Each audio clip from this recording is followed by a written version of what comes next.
अरे, कभी उंगलियां चटकाते हुए या फिर उठते बैठते घुटनों से टक की आवाज आई है?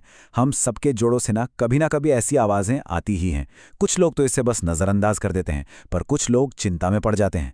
तो चलिए आज इस सोर्स के आधार पर जरा पड़ताल करते हैं कि आखिर इन आवाजों का राज है क्या। यही तो है आज का सबसे बड़ा सवाल। क्या ये हड्डियां हैं जो आपस में टकरा रही हैं, या कहीं ये किसी आने वाली बड़ी समस्या का संकेत तो नहीं? आइए इस रहस्य को एक एक करके परत दर परत खोलते हैं। तो सबसे पहले उस कारण की बात करते हैं जो ज्यादातर मामलों में इन आवाजों के लिए जिम्मेदार होता है। और अच्छी खबर यह है कि ये आमतौर पर कोई चिंता की बात नहीं होती। हमारे जोड़ों के बीच ना एक खास किस्म का लिक्विड होता है जिसे साइनोवियल फ्लूइड कहते हैं। अब सोचिए, ये बिल्कुल वैसा है जैसे किसी मशीन में ग्रीस काम करता है, जो हड्डियों को बिना रगड़ खाए एकदम स्मूथली हिलने डुलने में मदद करता है। और यही लिक्विड हमारी कहानी का हीरो है।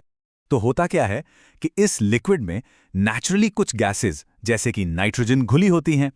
अब जब हम अचानक से जोड़ को खींचते हैं, मान लीजिए उंगली चटकाते समय, तो उस लिक्विड में एक वैक्यूम सा बनता है और गैस का एक छोटा सा बुलबुला बन जाता है। और फिर जब वो बुलबुला फूटता है, पॉप, बस वही जानी पहचानी आवाज सुनाई देती है। तो सबसे जरूरी बात यह है कि अगर सिर्फ आवाज आ रही है और उसके साथ कोई दर्द वगैरह नहीं है, तो ये पूरी तरह से एक नॉर्मल प्रोसेस है। ये सिर्फ एक गैस के बुलबुले के फूटने की आवाज है, इससे ज्यादा कुछ नहीं। ठीक है, तो गैस के बुलबुले वाली बात हमें समझ आ गई, लेकिन कभी कभी इन आवाजों के पीछे कुछ और कारण भी हो सकते हैं। चलिए अब आगे बढ़ते हैं और देखते हैं कि वो क्या हो सकते हैं। गैस के बुलबुले के अलावा एक और वजह हमारे जोड़ों की अपनी बनावट से ही जुड़ी हुई है। देखिए, हमारे जोड़ सिर्फ हड्डियों से तो नहीं बने होते, उनके आसपास मांसपेशियां, टेंडन और लिगामेंट भी तो होते हैं। तो कभी कभी जब हम तेजी से कोई मूवमेंट करते हैं, तो कोई टेंडन या लिगामेंट अपनी जगह से थोड़ा सा खिसक कर टक की आवाज के साथ वापस अपनी जगह पर आ जाता है। ये भी ज्यादातर मामलों में पूरी तरह से नॉर्मल है।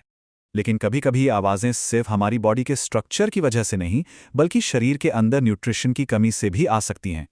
अगर जोड़ों से बार बार आवाज आने के साथ हल्का दर्द भी महसूस हो, तो ये एक सिग्नल हो सकता है।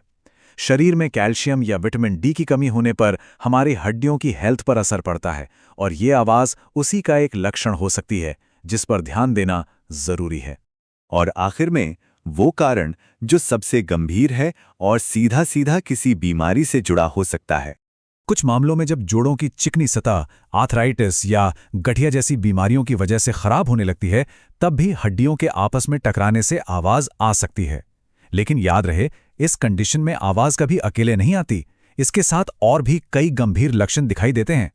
तो अब सबसे बड़ा सवाल ये है कि भाई ये कैसे पता चले कि ये आवाज नॉर्मल है या किसी प्रॉब्लम का संकेत। अब हम उन वार्निंग साइंस पर ध्यान देंगे जिन्हें बिल्कुल भी नजरअंदाज नहीं करना चाहिए। हमारे सोर्स के मुताबिक कुछ खास लक्षण हैं जो इस मामूली सी टक टक की आवाज को चिंता का विषय बना सकते हैं। ये सिर्फ आवाज के बारे में नहीं है, बल्कि उसके साथ और क्या हो रहा है वो ज्यादा जरूरी है। चलिए देखते हैं कि वो मुख्य चेतावनी संकेत क्या हैं। तो ये 3 बड़े संकेत हैं। पहला, अगर आवाज के साथ साथ तेज दर्द हो। दूसरा, जोड़ के आसपास सूजन या लाइलीमा दिखे। और तीसरा, अगर उस जोड़ को हिलाने डुलाने में ही दिक्कत होने लगे, तो इसे नॉर्मल मानकर टालना बिल्कुल भी ठीक नहीं है। ऐसी सिचुएशन में किसी एक्सपर्ट से सलाह लेना ही सबसे अच्छा कदम है। जानकारी तो हमें मिल गई, लेकिन हम अपने जोड़ों को हेल्दी रखने के लिए आखिर कर क्या सकते हैं? चलिए इस पड़ताल के अंत में कुछ बहुत ही सिंपल और असरदार उपायों पर नजर डालते हैं। ये कुछ बहुत ही आसान आदतें हैं जिन्हें हम अपना सकते हैं। रोज थोड़ा बहुत व्यायाम करने से जोड़ हमेशा एक्टिव रहते हैं। दूध, दही जैसा कैल्शियम वाला खाना और सुबह की धूप से विटामिन डी लेना बहुत फायदेमंद है।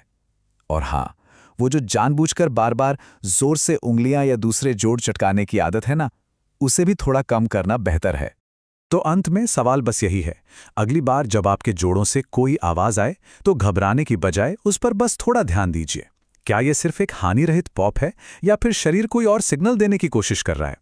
अपने शरीर के संकेतों को सुनना, यही तो सेहत की तरफ पहला कदम है।